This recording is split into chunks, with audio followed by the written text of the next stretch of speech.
All right, we are live here on YouTube once again. It's Sunday night. The Mariners have just finished off the first two series of this road trip, this important road trip that we were looking for the Mariners to go at least 5-4 on. So far, we're still on pace for 5-4, but it has been a rough go. As you can see, the title of this episode is Tridents Up or Forks Down. And if you want to argue that Tridents and forks aren't the same thing, you're going to lose with me, okay? It's the same function. It's for stabbing and eating and devouring. That's what the Mariners should be doing when they're playing teams like the Pittsburgh Pirates, who had a 10-game losing streak going into this last series, as well as the Detroit Tigers. But to be honest with you, Detroit Tigers are pretty hot. I mean, shit, they're only a couple games behind the Mariners. They're actually closer to the Mariners than the Mariners are to the top of the wild card. Anyways, with me here on this episode, like always, we got Hanno up in Edmonds and special guest. You know him from the streets. You might know him from the phone calls. We got him here. He's ready to show his face. It's Parmesan LeBron. What's going on, guys? Thanks for having me. Thanks for having me back. What's up, Hannah? Yes. Hey, what's up, Parmesan? So, forks up or forks down? Let's just get right into it. Hanno, since last episode, what was our last episode? Was called what? This Spotlight Ready. Disclaimer: I'm the guy that comes up with the titles, but now we went from that to Tridents Up or Forks Down. How are you feeling right now, Hanno, about what's going on? Well, since the last time I talked to you, we've won one game and lost 5. How do you think I'm feeling? Just all right. I was just coming with some softball shit. All right, right out the gate. Parmesan LeBron, what's going on? What are people talking about on down on the old Reddit farm? What's happening? I never expected for Detroit to manhandle us like this in the last couple of weeks. That was, after listening to the episode where you guys were previewing the series of the last home series, talking about, we're probably going to sweep Detroit, easily take 2 out of 3. I had this gut feeling that it was like, I wish you would have not said that. Well, we know that wasn't me. That was Myron. We know damn well that wasn't me. But I also said I would be happy for 5-4 on this road trip. But I figured maybe 2, maybe 3 losses of that 5-4 was going to be down here in LA. I'm excited to go to the games this week. Won't be going to Monday's game, but I'm going Tuesday and Wednesday. Look out for the rye bread and mustard people down there at Chavez Ravine. It's pretty disappointing. I know that they won here in game 3, but we are not going to be doing a peaches and cream episode. This is, like the title says, while people are getting on here and we're getting ready, this is going to be talking about, are we Tritons up or forks down? And what I mean by that is, do you think that the Mariners have created a hole they're not going to, or a grave that they're not going to crawl out of? Or do we need to just relax? There's still some baseball. There's what, Hanno, you said 37 games at the time of this recording? Yeah. 37 games, and we are back 4 games in the West and 5.5 in the wild card.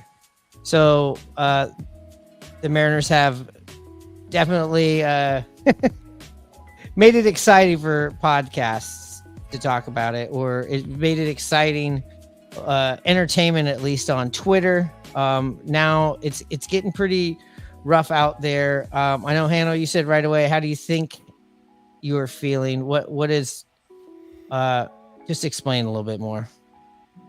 Oh, it's just crazy what a week will do watching this team. I mean, honestly, we shouldn't be surprised, and I shouldn't either. We've seen how they've played from week to week the whole year. It's been a roller coaster. They've been so inconsistent. They get you on the highs of highs with a couple good series, or kind of a series like you've had, or road trip you've had this week, where you might sneak one out, but nothing's been consistent. Obviously, the hitting hasn't been good. We thought with the new acquisitions that they would help this out. They have stumbled as well. Arozarena has struck out, I think, like 11 of his last 19 at bats. The whole rest of the team has gone cold, even Turner. So it's just more of the same. And I just think it's too little, too late. Too many teams too far ahead. You had a 10-game lead. You blew that. Now you're 4 back. I'm sorry. Let's go. Your favorite broadcast is the Apple broadcast. So let's go to the probability of them making the playoffs. What would you think? It's got to be less than 10%. Well, I think I just saw that the Mariners went from being, I believe, like 90-something% to they're about 30% of making the playoffs. So it's a little bit better. Let's pull this up right here. That's a good segue here. I know you didn't even know I had this queued up. So Adam Jude put out something today, or yesterday actually, with the probability. I believe this was after the second loss in Pittsburgh. What the Mariners' probability would be, or where it's been and where it is now. Here we go. I'm sharing it with you guys there on the screen. Checking this out on YouTube. Stat of the week. On June 18th, the Mariners had an 86.3 chance to win the AL West and a 91.7 chance to make the playoffs per Fangraphs. 2 months later, those projections have dropped to 21% to win the division and 29% to make the playoffs. So it's somewhere right around there. So they've minimized their playoff opportunity since then 200%, right?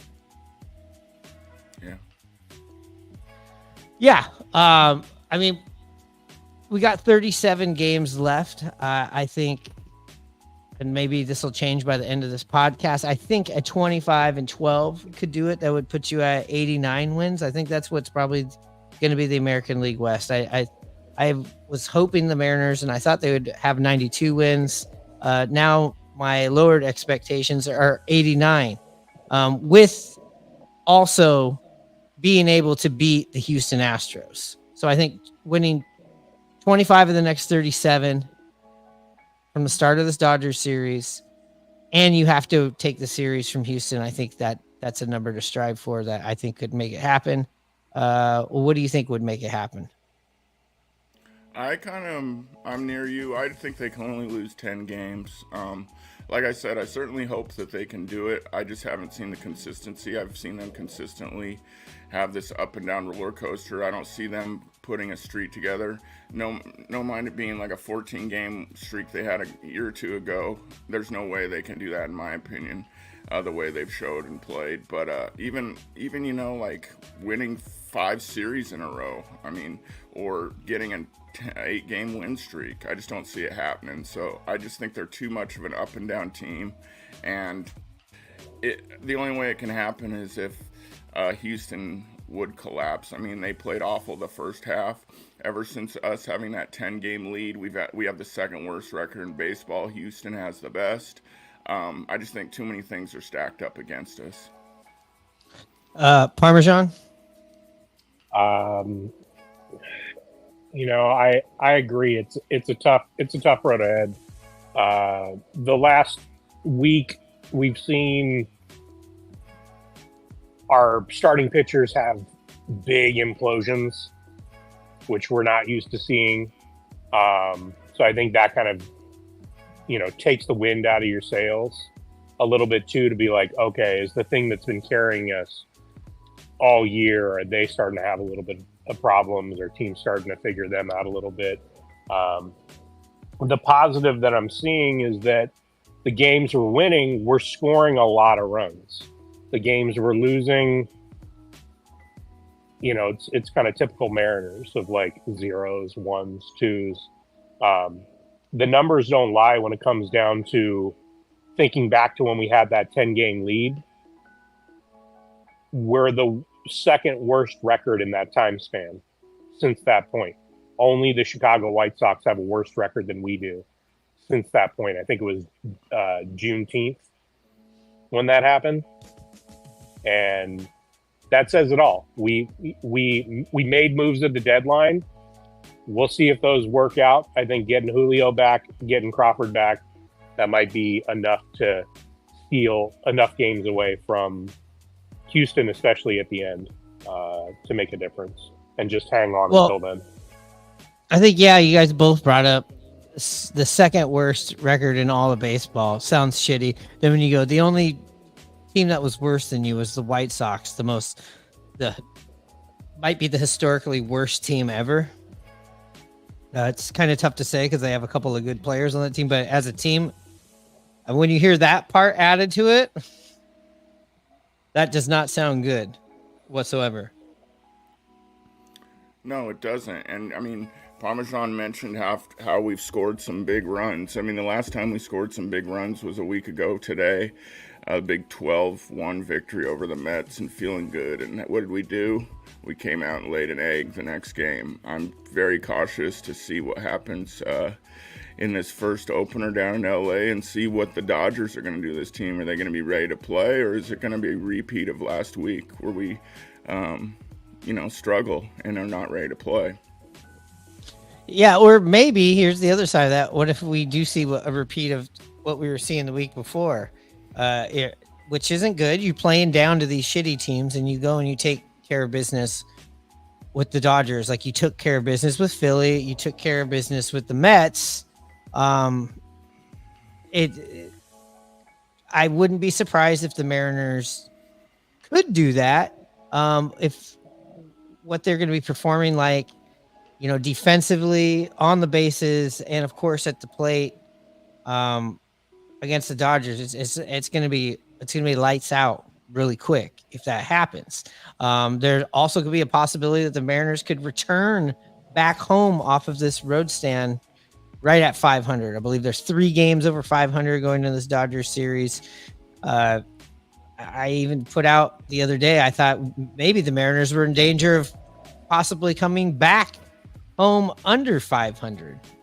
What we were seeing come Saturday, I wouldn't have been surprised if that happened. A big turnaround here in this last game.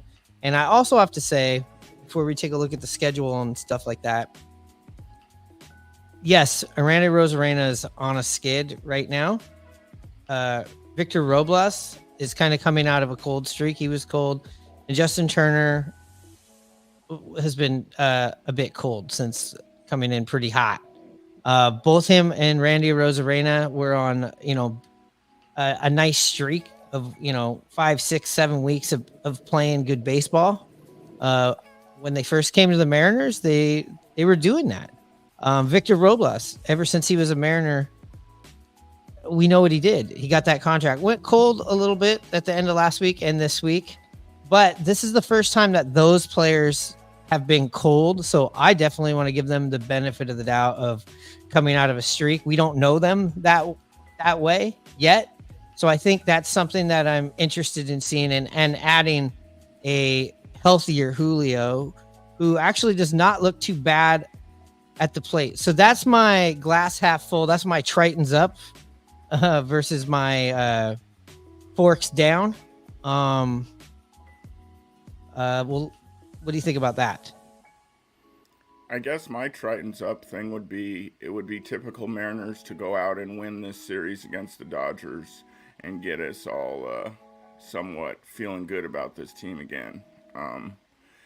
That would be my Tridents up feeling. I mean, this team has gone back and forth the whole year for the last couple of years, and LA is right in a playoff spot with themselves after struggling, comes back after winning the series against St. Louis, so they're feeling good about things.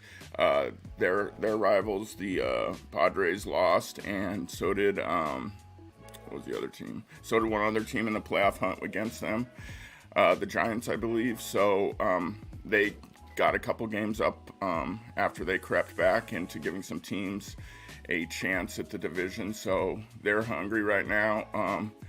It'll be interesting to see what the Mariners can do. Can they play with these guys? I get concerned if it's going to be a shootout type of game. I'm sure we can score runs. I don't know if we can score runs like they can, but the other thing we mentioned, Parmesan, was the starting pitching. I want to go to the bullpen. They haven't been as solid either in games where they needed to keep the lead or keep it close. You really only have two guys, in my opinion, out there, in Munoz and Garcia, who you can really trust. So we're going to have to count on those guys to really turn it around if we want to make this a good series and all come collectively as a team together and hopefully pull out this series victory. Parmesan. Yeah, absolutely. I think we're, at the mercy of current rules, right? Of the bullpen, having to have people come in and face a certain number of batters. 3. I think we're gambling out there with new acquisitions, right? Chargois gave up a bunch of runs when he came in for relief on Saturday. But he had been good up to that point, but you are seeing Hansen doesn't really have him in that trust circle, right? Like as far as Chargois, not in the trust circle yet. No, I mean it's. I think the thing we're always lacking is our starters. Even Castillo, it's like 5 1/3 innings out of him is tough. It's like in the position that our bullpen's in right now, you gotta get further down. And besides that, I think like you guys are saying, I think it's very typical of us to win series against the best teams in baseball and then shit the bed when it comes to playing some of the worst teams or teams that are on the bubble or teams that are on par with us. And all it really does is give false hope and really is this thing of a reason to not lose jobs in the front office. It's a reason for Scott to keep his job. It's a reason for Jerry to keep his job. It's like, well, look at what we're doing against the best teams in baseball. It's like, yeah, but that's not getting us to the playoffs. Right now, we're sitting on the outside looking in. Well, yeah, and in the first half of the season, we weren't doing good against the better teams. We were cleaning up on the under 500 teams, right, Hanno? It was almost the exact opposite. So that's the whole who are they, thing. Are you this team now that plays down to the bad teams, beats the good teams, or are you the team that loses to the good teams and takes care of all the paperweight people? Yeah, I mean, you said it right there. Who are they? We've seen this the whole year. We've talked about it already. They're just so up and down and not consistent. And you're right. Who are these guys? I mean, they're a team that's relied on their starting pitching. They won some one-run games earlier, and they had a pretty good bullpen. And who's to say that the bullpen could do it all year? I get it. Like Parmesan mentioned, they're out there throwing at least 3 innings every game. Even today with Kirby, Scott mentioned he didn't have his stuff, so his pitch count got up early, and so they had to cut him short. They like to go with him 6 or 7, but it's a hard recipe for success when you're not getting many runs on the board. You're having to pitch in high leverage situations and count on your starting pitching to go deep in games. Yeah, and that's a forks down right there. Just all of that right there is forks down to like, who are you? Now, again, this is the first bad stretch we've seen with, I want to call it this newer like nucleus in the clubhouse or in the line. I should say in the lineup, not so much in the clubhouse. That my Tridents up is like, let's give them the benefit of the doubt. Everybody's going to go through some slumps. These guys have been nothing but solid for us since they first come to the team. This last week was bad. Randy Rosarena just does not look good. This is the first time we've seen him in a rut. Doesn't look great out there in the field. We haven't seen much again since with Turner, but it seems like Robles has turned it around, and that's great to see. We're a couple weeks away from getting JP Crawford, and let's take a really quick break. We'll check out the schedule for the rest of the way, especially this week. We'll take a look at the standings, talk about some scenarios, and also let's talk about Julio and what we've seen here since the Detroit series. We'll be right back after this. What's your go-to if we just had a big walk-off victory? Everybody's coming out of the stadium charged up. What's your go-to? So I reel them in with some Michael Jackson, and then for Michael Jackson, I get them dancing with each other with Dance With Somebody. And then, we just keep the party going for a little bit. And then I got to throw in that Don't Stop Believing, just so the fans know, win, lose, or draw, we still support the Mariners. You know what I mean? That always gets them riled up. And then I take it to some more dancing. And then I sometimes have to stop because they won't stop dancing. So I'm like, all right, this is the last song. They're like, no.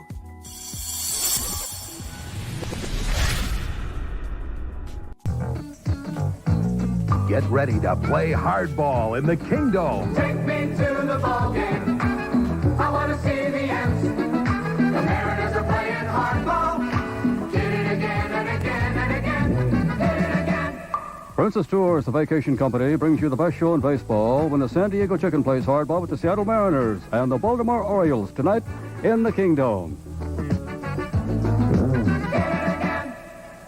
We got 4-time Gold Glove winners, 3-time All-Star, 2-time Silver Slugger. And look, the reason why I bleached my hair back in the 2000s. What's up, Brett? I love it. I love it. You had the hair, huh? That was like my college look. That was my thing. My kids still tease me about it. They said, "Dad, why don't you go bleach your hair?" I said, "Dad's getting a little old for that." I said, that was just a phase I went through. It was kind of a shtick.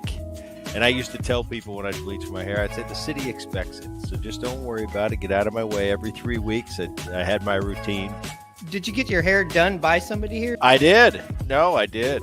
I had a young lady who would come to the ballpark, actually, and I had a barber chair. It was a hair bleaching station. And there was a couple guys on the Mariners that would get it done, too. But every 3 weeks, she would come in. We had a little office space off the clubhouse, and I'd get it done. So that was fun. That brings back pretty cool memories. All right. So before we take a look at the schedule, Julio this week, he's looking like he's running a lot better. That's a Tridents up. He's getting some hard contact on the ball. We've seen infield singles. We've seen a first to home situation. We saw him jump over the dugout barrier instead of taking the steps, which came under some scrutiny from people. I thought it was funny. Sounds like maybe he's going to be back out there in the outfield. Hannah, what do you see with Julio? And what do you think about his progression since a week ago when we saw him go 0 for 5? Yeah, seems a lot better. You then had that hiccup where he kind of check swing or kind of tried to get out of the way of a pitch and then missed a game. Was that the Detroit series, correct? Yes, it was. Yeah, but that was a little concerning. But yeah, they gave him a day off, which was right. He ran better. Went first to home on a play in the gap, which was nice to see that you mentioned.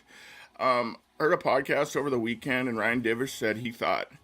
I think the podcast came out Friday or Saturday. He thought another 10 days or so until Julio might make his return to the outfield. But from what I see, yeah, it's good progression. The thing is you got to make quick bursts and cuts and change directions in the outfield, and that's the hardest part of the ankle, as we know, with playing sports ourselves, So as long as he can do that, he isn't going to hurt you out there, I think he's a benefactor, definitely, to play center field for us. I wouldn't move him to the corner, per se, even though I like what Robles has done. But, yeah, it'll be a big upgrade once he's able to play the field and then free up maybe another hitter to DH for you. Yeah, I think I agree. He should be your center fielder when he's 100%. I don't think that should ever be a question right now. Uh, but let's just say he's gets himself near 100%, but not quite there. But probably could play better right field than who you have out there playing right field defensively. Whether it's Haniger or whether it's Canzone, whether it's Rayleigh. Um, do you see a scenario where, okay, you're our center fielder, but right now, while you're getting healthier, do you think maybe playing right field where you don't have as much responsibility, you might not have as many of the hard cuts? I mean, we know you don't. Do you think you'll see a scenario there where they're like, put him out and right for a little bit and then switch him over to center, or do you think you just put him back in when he's in center? I just think him as a competitor and how type of player and person he is, he won't want to play the corner positions. He'll want to play if he's playing the field. He'll want to play in center. That's just how I look at it. I think it'll be Parmesan. his choice. If the Mariners gave him that, I think he would probably balk at it. Yeah, I agree. I mean, our outfield is oddly loaded right now with players that we feel pretty comfortable inserting into the lineup and moving people around where is necessary. I think, Mitch has shown himself to be a great clutch pinch hitter, situational in lineups. The rest of the lineup looks pretty good. I like seeing, they're just that they're moving Julio back around into the number 2 spot, playing around with the lineup a little bit this week, moving people around, seeing how that's going to settle in. I just, with the depth in our outfield, there's zero reason to rush him back till that he's 100% ready to be out there. The last thing you want to do is have a setback. But you know that you're confident in him being in center field. I think it's almost oddly to me, I'd rather keep him at DH until he's ready to resume center than put him in right. I think it's a position that he hasn't played enough that I almost worry about the lack of playing time in right field could lead to a potential issue, right? I don't want to say the I word. Well, yeah, it's definitely a different position. You're going into foul territory. You're also having to surrender to the center fielder. Yeah. I mean, maybe that's a situation they were like, he's going to be in right field today, but he's going to still run over to center field. And him and Victor Robles, we haven't seen too much of them together out there, but those look like two trains ready to collide. I'm remembering when Julio first got here, right? And we had those couple scares and collisions in the outfield because of people not playing well together and having played for an extended period of time together. And I also wonder that too, right? It's that switching of positions. Those guys haven't played long enough with each other, know how to communicate. Obviously, they've been in the dugout and they're able to communicate what's going on and game plan. But the safest place is in the 2-hole, DH. Sure. I think, yeah, for the time being, I guess you guys have convinced me from that. I don't think we'll see it. As far as the depth in the outfield, I feel like, yeah, defensively, it's not, there's nobody out there that's really hurting you. We don't have, we do have outfielders. As far as offense, everybody could be better. But I think him at the DH for a while is probably what we're going to see. I just heard like maybe he was going to be out in the outfield. I heard that on the broadcast. I agree with what you're saying with 10 days or so. We had this discussion last week, either on the show or on our own, Hannah, where I said, I don't know. I don't see him I think it was after the check swing. When I saw that, I go, that's at least a couple of weeks away. But what's oddly strange is ever since he had that little hiccup, he's looked so much better, which is odd. Like, I don't know if there's something to unloosen something. I don't know what's going on there, but when he came back from that setback on the check swing, I was concerned, but he's just looked better and stronger and kind of turned it up a bit. Yeah, I just think that has to come with, like, any of us that played baseball, and him included. He's played a few games. He's recognizing the pitch, what is the biggest hurdle to overcome when you're coming back. Have your timing back and recognize which pitch is coming. It makes him look so much more comfortable. Yeah, his game speed at the plate's back. It doesn't even look like he's injured. Still waiting on that power. We've been waiting on that power before he was injured. It looked like he was powering back up there in July, and then this happened. We do have some comments just really quickly. Steve Lindbergh, keep him at DH until he's 100%. I think these guys agree with that. I think Julio's ego won't let him play right field or left field. Yeah, I totally agree. That's kind of what I was trying to say, but I agree with that totally. Julio will not want to play the corners. Flick of the Switch says, 21% 0.9 plus 29% almost adds up to 54%. Okay, I get that. That must be back when we were talking about playoff probabilities. Speaking of which, let's check out the standings. And I think that's our winning percentage pre June 19th and post June 19th. Oh, okay, got you. That brings us to our magic number. Let's check out the standings, going into this week right now. We are going to pull this up for you if you're watching on YouTube. If you're listening tomorrow on the pod, just close your eyes and use your imagination. Unless you're driving, then just use your imagination. Keep your eyes on the road. Let's go right up here to the AL West. We obviously know the Mariners head into this week 4 games. Sorry, I'm trying to find this. 4 games, but back. Texas is all but out of this. 11 back. You still have games with Texas. You still have games with the Angels. You still have games with the A's. Those are going to be your AL West spoilers. But let's go over to the wild card, because once naturally you'd go, all right, we're not in first place. That sucks. But we could go. Let's see if things are okay on the wild card. Let's see how far. Oh, it's fucking worse. 5.5 back. And here's what else sucks about that. Boston Red Sox, you've lost the series. You don't have a tiebreaker.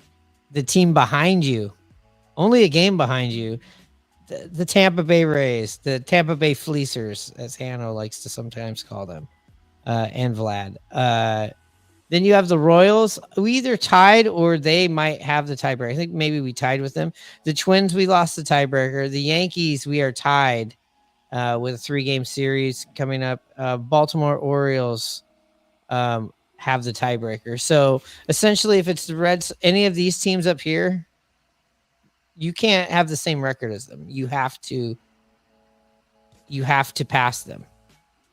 So that's a tall glass, right? Yeah, and I don't think you even need to mention the top 2 teams. If we're going to somehow get into the wild card race, it's not going to be as a 1 or a 2 seed. So the teams that you're really rooting against are the Twins, the Royals, and the Red Sox, and even the Tampa Bay Rays. I mean, Detroit Tigers are only 3 games behind the Mariners going into this week, and they're closer to us than we are to the wild card. I mean, that's the numbers are right there. And listen, and Detroit Tigers 8.5 back. They're probably out of it. Tampa Bay probably out of it, but I'm just showing you where the Mariners have sunken down to, where naturally you'd go, all right, like I said, we're not winning the AL West for some reason. All right, we still got the wild card. And you're like, nope, it's still the AL West. As of right now, things could change very quickly, but you'd have to go look at who they're playing. I know that as far as the Mariners, let's pull up their schedule, because that's what we've been working our way towards it. We got 37 games. We started this episode off talking about what we thought was the number. You think we need a 27 and 10, Hanno, and I think 25. So we'll just meet somewhere in the middle with 26, I guess. That's the rye bread and mustard number. That's our magic number. And as far as who the Mariners got, obviously we're going to have the Dodgers this week. That's going to be tough. And then you got San Francisco Giants. That's another team fighting for a wild card spot. Tampa Bay, they've just seemed to give us a hard time. Then we go down to Anaheim. We had a rough trip down here. Maybe one of the, we thought at the time, lower moments. Then you got 4 in Oakland. This will be the last Oakland series there at the Coliseum. We'll be down there. Then you go to the Cardinals, another team that's in the wild card contention. San Diego as well. Then you got the Rangers, who, are out of it, but the Mariners have not played well against them in the last couple of years. Then you got the Yankees. You know what their story is. Rangers. Then this last week, let's just say this last week, you got the Astros, and then you finish up with the A's at home. And prior to that, you have the Rangers. Who knows what they're going to be playing like at that time, or who they're going to be playing. It's really going to come down, I really feel, to this last week. What do you think, LeBron? Yeah, I agree completely. I mean, I think the 7 games against Texas, the 3 against Houston is really what matters. But, to me, I think the sneaking into the wild card, I don't want it. I don't want to get. Well, and you know who you'd play if you did that? You'd be playing Houston, down in Houston, House of Horrors for the Mariners. So that would be your congratulations. You snuck into the playoffs for the wild card. Guess what? You're playing the Houston Astros. And even if you do win the West, the way it looks right now, we just looked at it, you're playing at home in the first round, which is not ideal when you're a division winner, but it's much better than going to Houston. I mean, let me turn this bummer attitude around and say, Tridents up. I think we've played good teams this second half really well, and our schedule is filled with them. We're not playing a bunch of slouches besides our division. So really, when it comes down to it, is if we can keep playing well, I think the team doesn't fear other teams. I think the team start to play better again.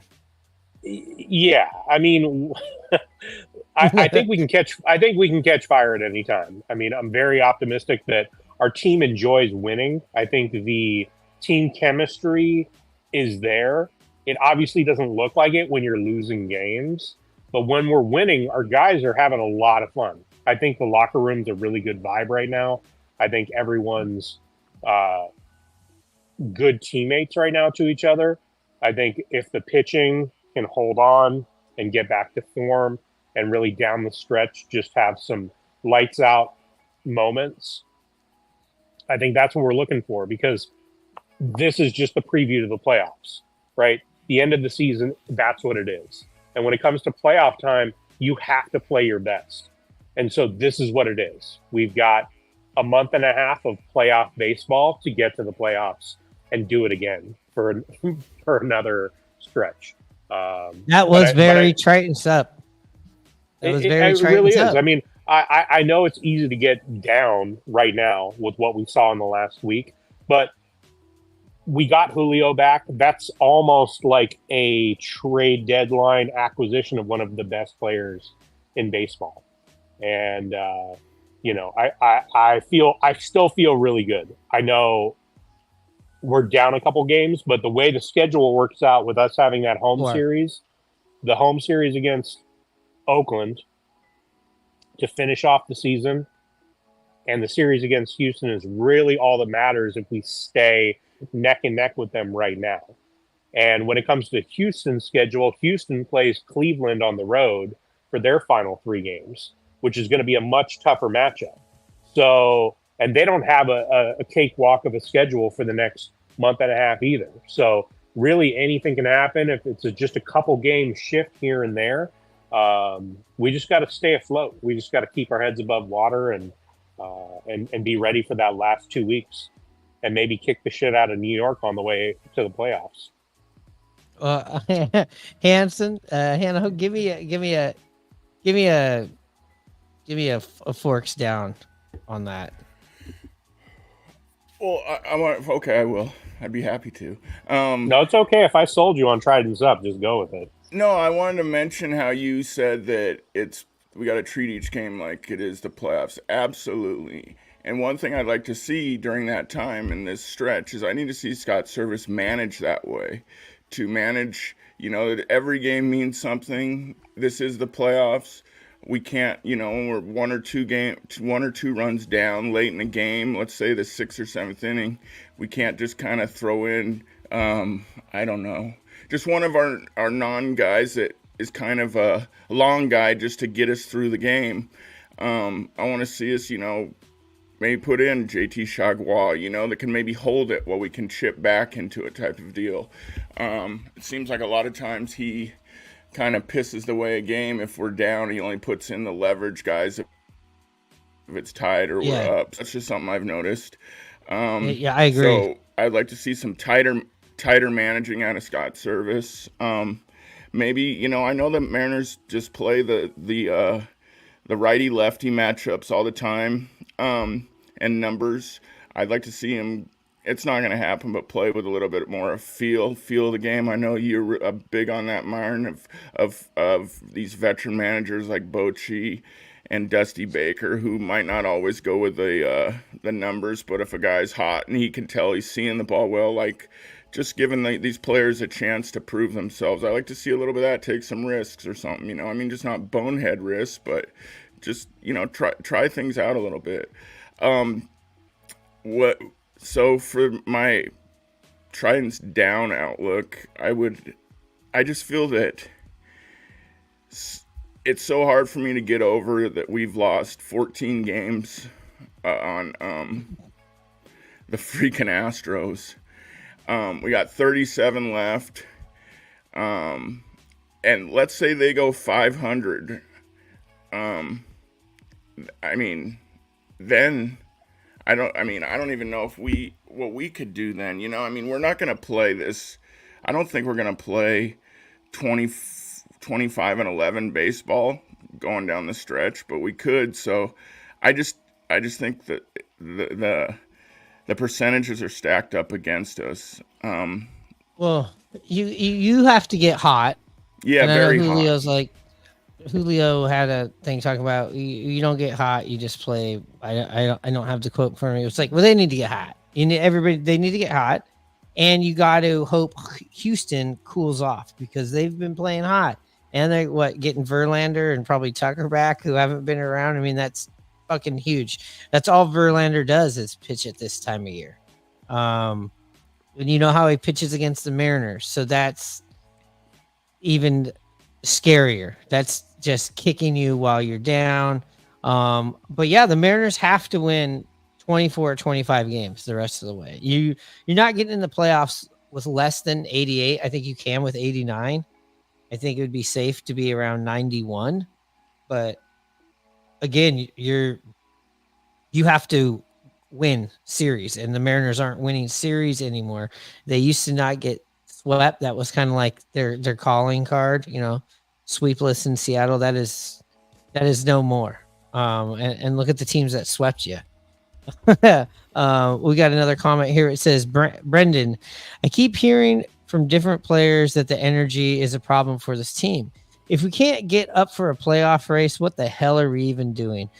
Who does that fall on? Scott, players, both? Hanno. I would say both. It always comes down to players that are on the field, but as the manager, and he's only made the playoffs one time in 9 years. To have this epic collapse of to lose a 10-game lead, which has never happened before.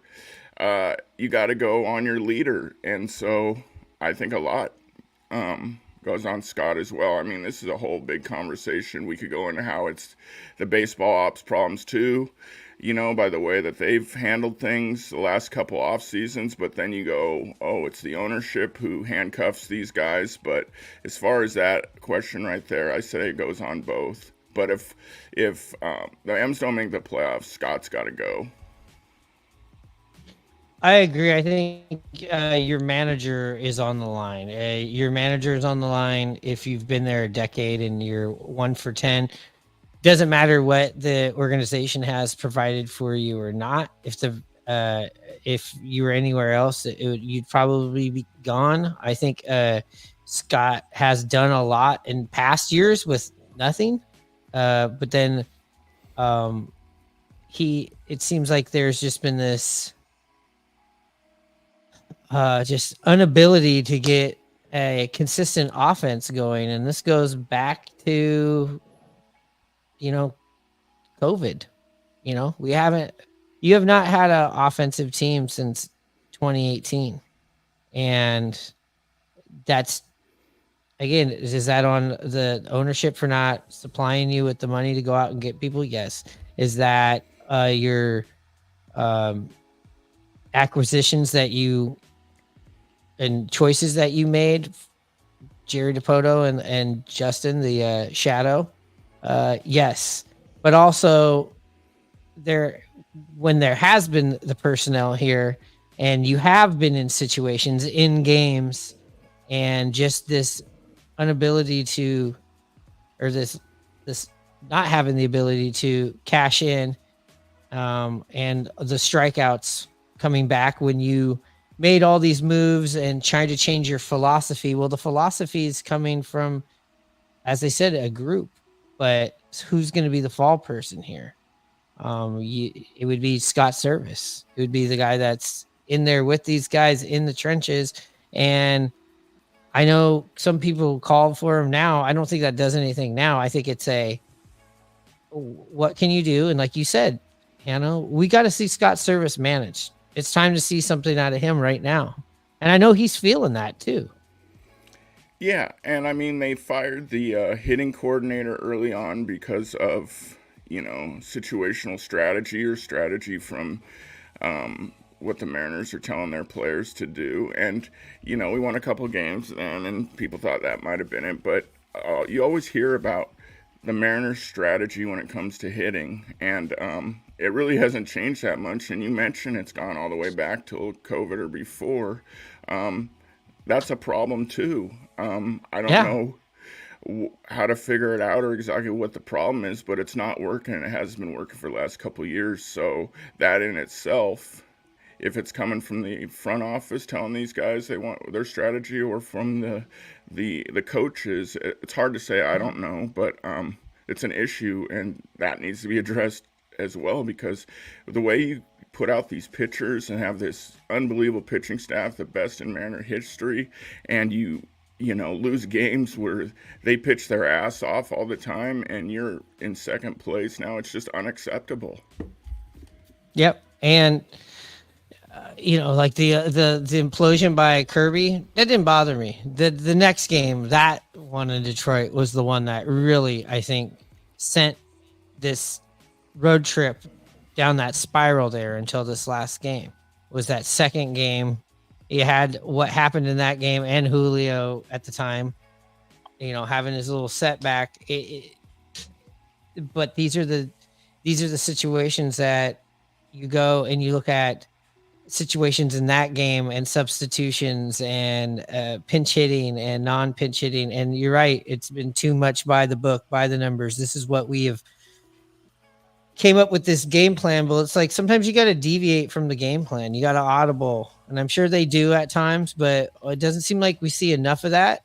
And as far as Scott Service, again, I think he knows that. I think everybody knows that. I think it's a gentleman's agreement here. Like, you don't get there, there's going to be a change. And if Scott Service wants to keep his job, I think at a minimum, you have to get to the postseason and maybe even to the next step in the postseason.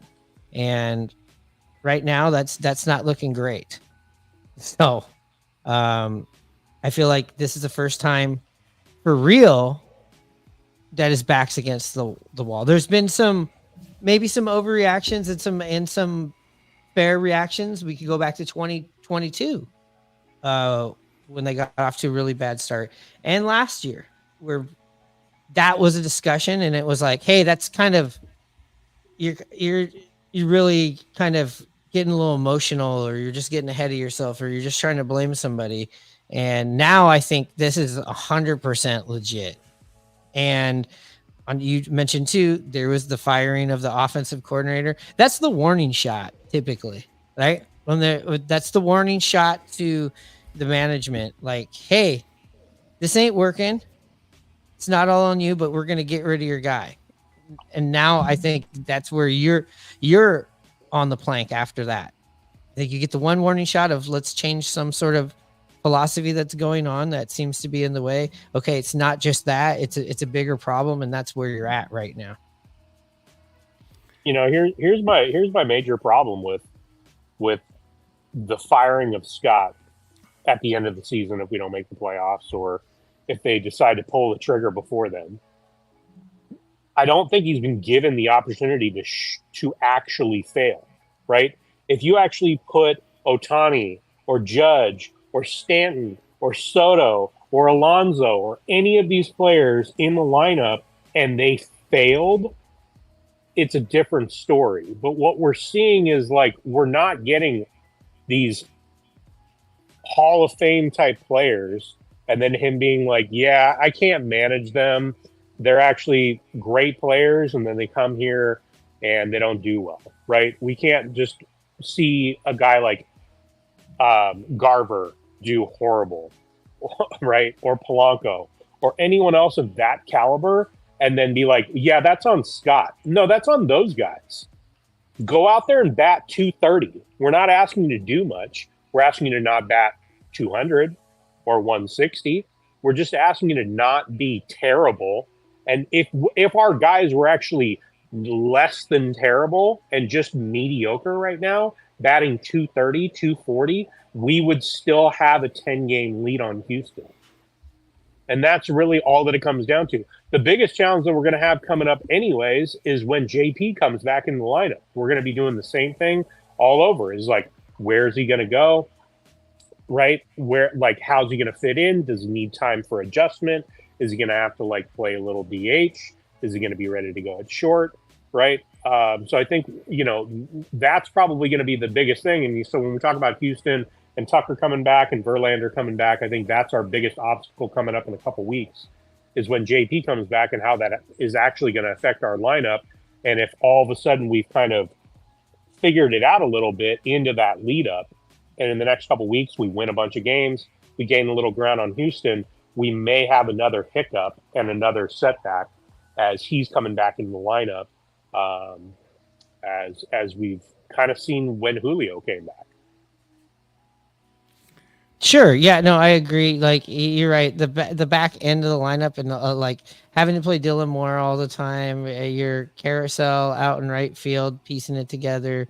That's the management and the front office hasn't given them enough. Hanno, what do you got to say to all that? No, I agree with it also. But as far as being able to motivate these guys, or not accepting the poor batting averages or whatever else, sometimes it's up to the manager to hold these guys more accountable as well. It's just another way of looking at it. But I mean, for our new listeners, the last time we kind of talked about Scott getting axed was a couple years ago, and they ended up going on a 14-game winning streak. Do you remember that, Myron, during our shit list period? So yeah. Maybe this might motivate them, and the mojo might be around for us to kind of get the win streak going for the boys by talking about this. Yes, maybe so. Like, Scott has answered. I mean, the Mariners have Tritons up so far versus Tritons down. Scott has answered the call of when people are like, he's out of here, and then 2 weeks later we go, well, what are we talking about? Come on. Like, here's we're right there. here's my But other now issue it's a too. different. Now I'd say, but now the goalpost, it's not moving any farther. It's like the goalpost has been right here.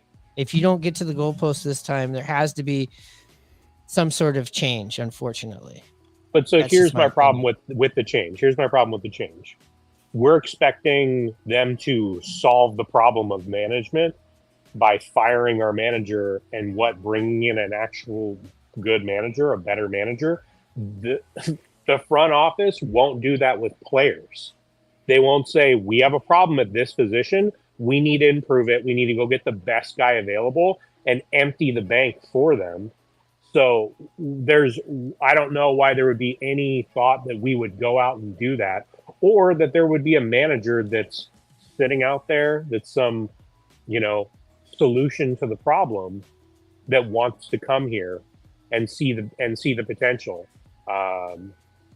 Knowing that front office isn't going to give them the tools to be successful besides what we have in the starting pitcher. Well, I just also think that the Mariners aren't going to hire a manager like that. They're going to hire a yes man that's going to follow their lead, with ownership and the front office, and follow what their lead is and everything. Wouldn't you agree, Myron? They're not going to go out and get a manager that pushes back on things or No, you know, and yeah, go ahead. and I don't even think those managers exist anymore. That's the sad thing. True. There's not many of them. A lot of these guys are yes guys, and it's analytic driven, and that's just kind of like where the game is. And I do feel like it's time to make that change. It's a whole nother show. We got another comment. Brendan, it says, at its best, we put together C+ lineup at best. That was never going to fly when you go with the philosophy of play the back of your baseball card. Thinking like that never leaves no room for error. And I think what he's trying to say right there is like, yeah. And it's also an easy excuse for you to make. Well, he's a 250 hitter. We don't know why he's not hitting 250. We expected him to hit 250. But it's like, what did you do to maintain that for the player as well? I get it's on the player, but it's also when you're making projections like that, and it does seem like they don't ever really think of regression. Well, and Like that's never part of the math. Yeah, let's look at this. They go out and get players who have career years on great teams. Let's talk about Mitch Garver. They went out and got him. Had a really great year last year. Look at the lineup he was surrounded by last year. You go and sign a guy like that to come to here when you don't have that protection or that kind of lineup around you, and expect him to then step up his game even more, even though your team is below what Texas is as far as hitting. I mean, what do you expect? Yeah, I mean, you could make that argument for every player we've acquired, right? Yeah. Like Mitch Haniger's on a worse lineup than he was on. Not Mitch Haniger's on a worse lineup than he was on last year. Mitch Garver's on a worse lineup than he was last year. Randy Rosarena's on maybe the worst lineup he's been on. Maybe possibly Robles. We might, I don't know. No, Washington Nationals had a better lineup than we've had this year. And definitely the Turner. He's Dodgers, Red Sox, Toronto in the last few years. So, we're getting guys that are probably used to having much more beef around them. Yes, but again, to say what Parmesan LeBron says, just come on, let's play at what you're expected to be at your worst, not above and beyond your worst. Like Garver is hitting 210 too fucking much, 210. Let's hit 210. And yes, guys like Polanco, guys like Rosarena, guys like Roja, everybody, let's hit 240. Let's hit 250. Rojas has had a tough go of it late, hit a home run here in this last game. But yeah, that back end of that lineup is not going to consistently get it done. Those guys are all role players that are they've played too much right now. So if the Mariners do get healthy, I still feel like it's a Tridents up thing. I still feel like they do have a nice run in them. The problem is now you don't control your own destiny. Houston could just play right along with you. You go back 2 years ago, Hannah. We talk about it all the time. You bring it up. This is your favorite thing. You ought to get a tattoo of it down your rib cage. Mariners went on a 14-game winning streak in 2022 and gained 1 game. You know, Yeah. it was like they worked out like me for months and months and months, and then you go to get on the scale, and you're like, this is going to be fucking a postable thing. When I get on here, it's going to say I lost about 30 pounds, and you realize you gained 2.5. You know, and that's what that felt like. And yeah, that's the problem. Let's see. We'll do another one before we get out of here. And for love of God, Brendan says, and for the love of God, stop going after aging veterans who either can't stay healthy or haven't been good in the last 2 years and are looking to bounce back. Hey, we talk about that all the time. We don't like this. We'll probably talk about this all winter, but we never want to hear this. I never want to hear this line of dialogue ever again. I never do. Yes, he's been on our radar for years. In fact, we've been on conversations with them since the fucking the goddamn 1800s when there was 4 teams, you know, when they were playing with bare hands. We've been in on this guy. We were in talks with his great grandfather. Yeah, it's like, But I think we're tired of that. I think to your point is that like these guys are good support players. Instead of giving me a new manager next year, give me a player that other teams might occasionally want to intentionally walk because they're fearful, right? That's the type of player. Guess what? Julio's not that guy. Cal is not that guy. Unfortunately, we have no one in our lineup that is a person that a team is going to be afraid to pitch to. So that's what changes your lineup, and that's what changes how everyone else gets to play when that fear is just from one player. And there's a lot of guys out there in the league, not a ton, but there are a lot of guys. And unfortunately, some teams get a lot of them. And those are the teams that have all the money to spend. So guess what?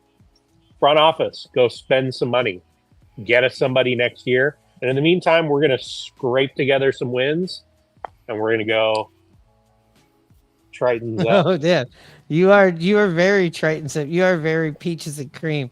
I gotta say this about what were you just saying there before you threw those dubs up? That we need somebody that can get an intentional walk occasionally and be okay. fearful. Yes.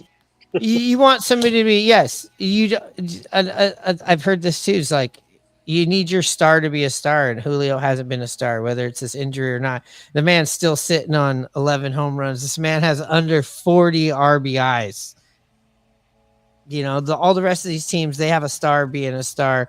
You know, Big Dumper, that's your dude. The only time you're scared to pitch the Dumper, I would assume, is probably late in the game when it's tight. Like, the man is clutch. Same thing with Mitch Haniger. But yes, he's not your front end guy. He's supposed to be the Scottie Pippins of the team, per se. Here's the fear factor too. Give me a guy that can just steal a lot of bases, right? Even like Ryan Bliss is like possibly a little bit of that fear factor if he was hitting the ball and getting on base. But that too, it's like you need those kind of players that can mess with the pitcher, mess with the mentality of the other team, and make the other team make adjustments to your team, not just say, hey, pitch at them. What's the worst they're going to do? Strike out 15 times? Yeah, they have a really good record if they strike out 10 or less, or under 10 strikes a game. But geez. Yeah, it is. I'm happy now when it's a dozen and under. I've changed the 10 and under. I'm like, a dozen and unders would work for me. All right, one more. Here we go. One more. Forget. Only the Mariners would find a way to stunt Julio, a bona fide top 5 talent growth with a hitting philosophy. Go ahead. Martin. I was just going to say, I like this guy. I mean, what he said there, and when he said, for the love of God, I love that. We'll write that. So thanks, Brandon. You make me laugh. This is what I want to say. LeBron, Parmesan, you've been saying we're talking. We're getting a little ahead of ourselves of who we should get, in next year. But I do have to say this. Let me see if I can. Let me see if I can find this shit. I swear to God on hand of the Bible here, or whatever you believe in. The Mariners PR or their Facebook, or no, not their Facebook, their Instagram. In the midst of this losing streak, I was going down the timeline, just seeing. I always enjoy how a organization will, try to spin it, and they all their thing to get the fan base like, hey, let's all calm down. Their posts. I'm trying to find this. It almost slipped my mind. I think this was Saturday. While you're finding here is a schedule. Did you find it? Go ahead, Hannah. No, go ahead. I was gonna say, while you're finding it, have you noticed though their post game shows, depending on if they win or lose, it's about 15 minutes. Scott Service, a quick interview, and they're out. But if they win, they have multiple player interviews. Scott, I mean, it's wild what Root does after a win versus a loss. Okay, I'm gonna pull this up. I found the post, and so this was posted. Before I show you this, this was posted 3 days ago. So 2 days. So this, like I said, in the midst of things going. So they just got swept by Detroit. They just got swept by Detroit. I'm gonna pull this up, and sorry if you're listening to this on the podcast. I'm having problems pulling it, but here it comes. This was their post, Hannah. They were showing the Cactus League schedule. This was their post. This was their fucking post. So they're in the midst of this losing streak, and the Mariners go, our 2025 spring training schedule has arrived. Check out the full slate of games in Arizona. So plus our they spring mailed breakout it game against the Guardians. Yes. I was just like, that's when I was like, man, this is fucking rough. You could take all of the other things that they said. They put out the spring training schedule in the midst of this. There was nobody in there just to go, I don't know, let's hold off on that one. I don't know.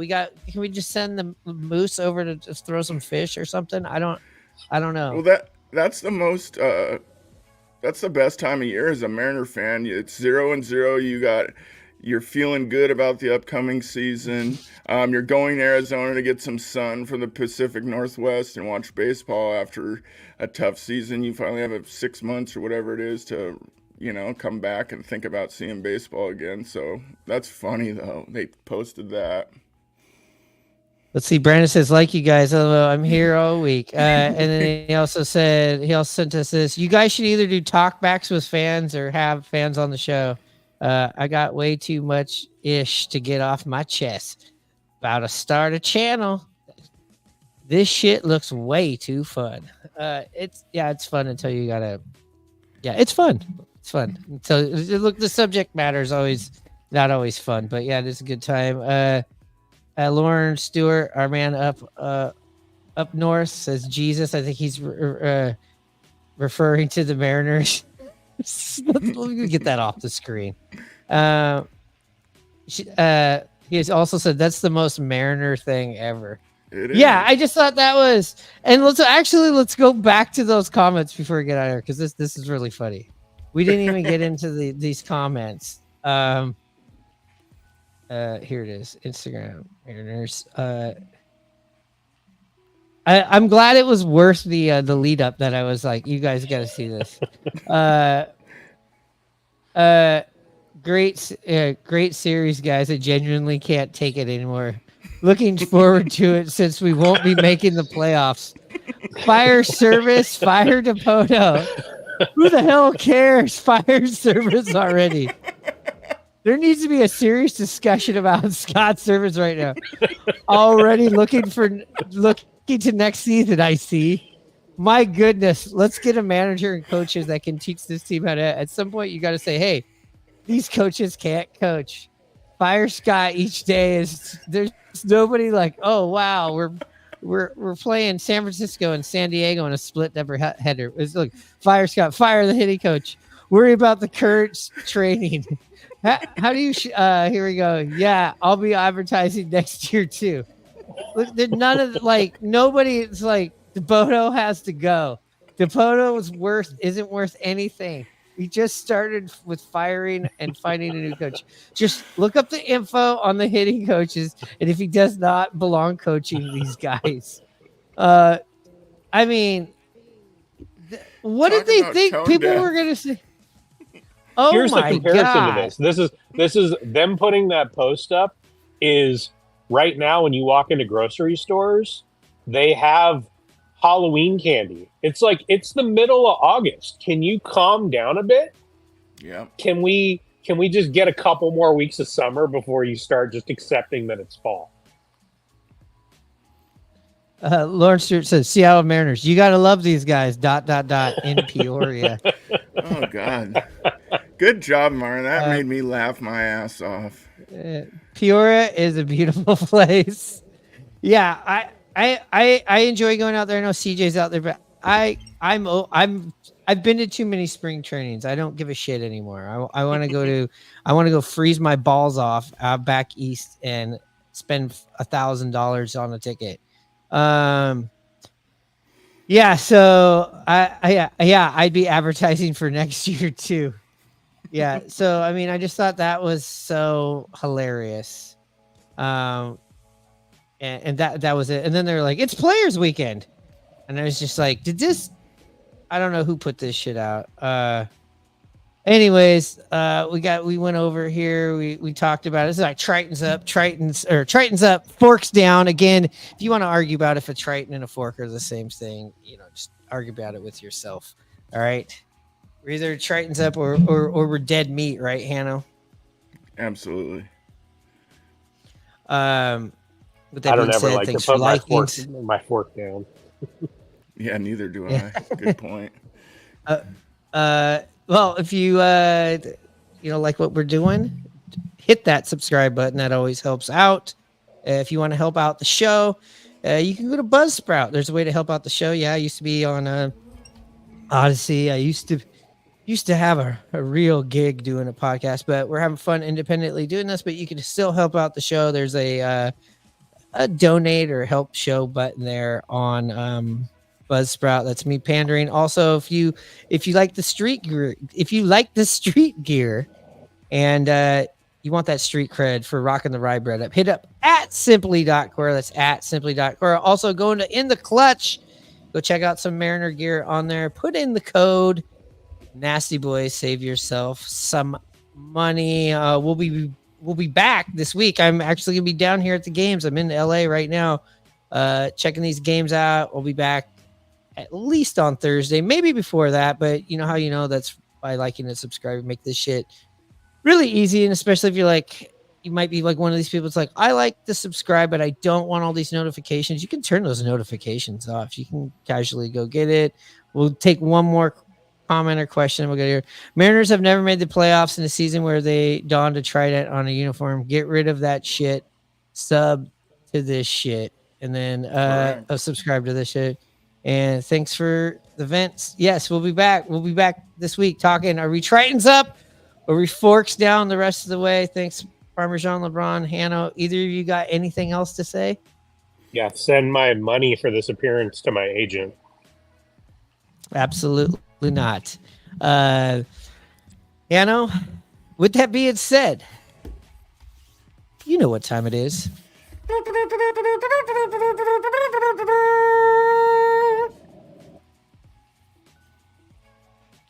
Charge. Let me end that shit. Hold on. Let me get this